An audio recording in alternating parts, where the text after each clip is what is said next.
Good morning guys, welcome back to my YouTube channel vlogs with Jitendra.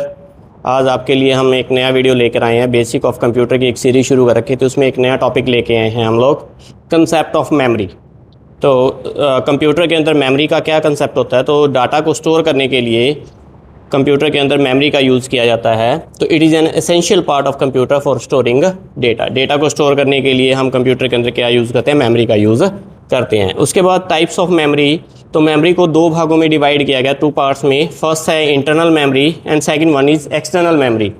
Internal memory, तो it is called internal since it is inside the computer. Computer के अंदर होती है, CPU के अंदर होती है, तो इसीलिए इसे क्या कहा जाता है, इंटरनल मेमोरी कहा जाता है। It is also called primary memory, इसे प्राइमरी मेमोरी भी कहा जाता है।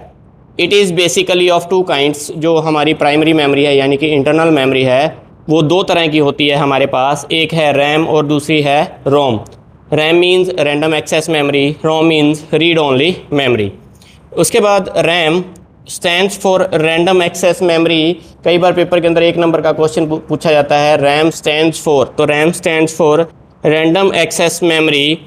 RAM is a temporary memory, RAM एक टेम्परेरी मेमोरी होती है। And anything stored in it will remain there as long as the system is powered on. यानी कि कहने का मतलब, जब तक सिस्टम पावर ऑन है, जब तक सिस्टम चल रहा है, तो इसके अंदर जो डेटा है वो ऐसा का ऐसा ही बना रहेगा। ऑन स्विचिंग इट ऑफ, जब इसे हम सिस्टम को ऑफ कर देंगे तो everything in RAM is wipe out. जो रैम के अंदर जितना भी डेटा पड़ा है वो सारा का सारा डेटा वाइप आउट हो जाएगा। इसीलिए इसे कहा जाता है, इसलिए इसे कहा जाता है वॉलेटाइल इन नेचर। तो रैम को क्या कहा जाता है, वॉलेटाइल इन नेचर।